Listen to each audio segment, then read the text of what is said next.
G3 Weekly.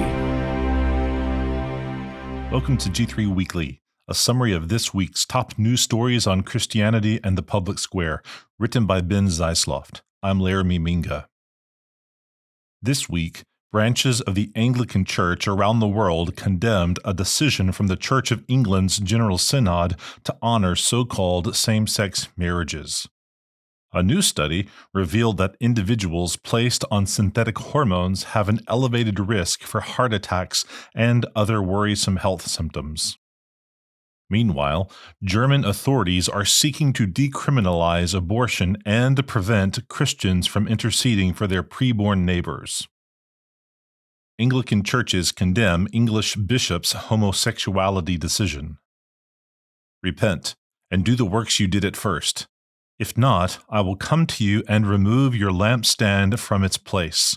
Revelation 2:5. Members of the Global South Fellowship of Anglican Churches denounced a move from the Church of England's General Synod to endorse homosexual unions and agreed that the Church of England has departed from the historic faith. Bishops approved motions earlier this month to let homosexual couples dedicate their relationship to God and receive God's blessing after a civil marriage or civil partnership, even as clergy are still not permitted to officiate the ceremonies themselves. The Global South Fellowship of Anglican Churches, which includes member nations such as South Sudan, Chile, Myanmar, Bangladesh, Uganda, and Brazil, said in a statement that the Church of England has disqualified herself from continuing to function as the denomination's mother church.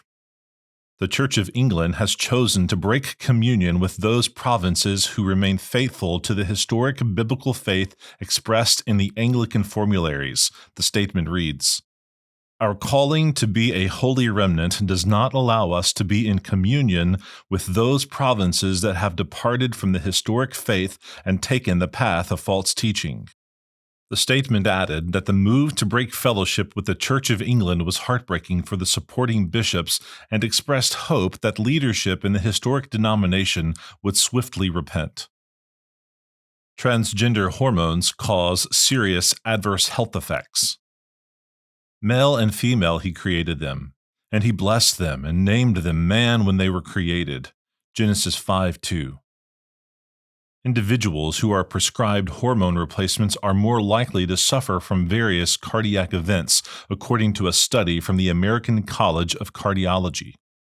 Those who take the hormone replacements face a 7-fold higher risk of ischemic stroke, in which a vessel supplying blood to the brain is blocked, as well as a 6-fold risk of myocardial infarction, the most serious type of heart attack.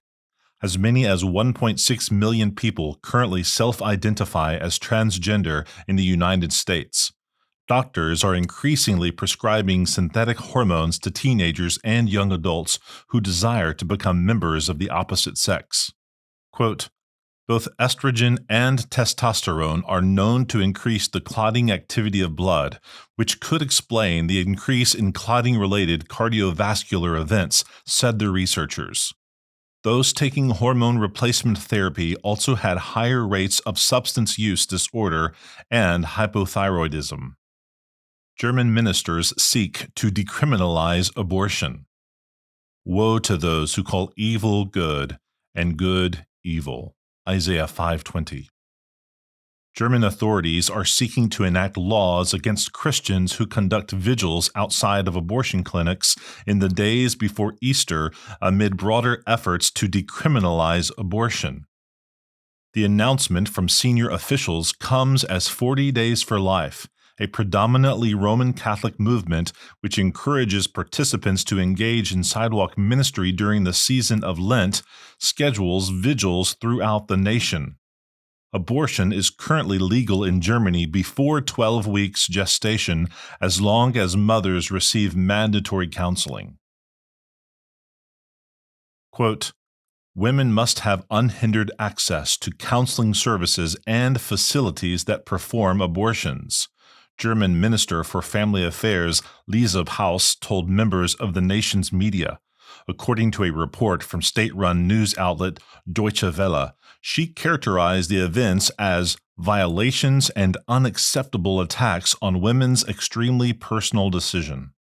The ruling center-left German coalition government led by Chancellor Olaf Scholz is attempting to scrap a portion of the criminal code which prescribes penalties of 2 years in prison for anyone who publicly announces or advertises abortion services. You can read this episode of G3 Weekly at g3min.org.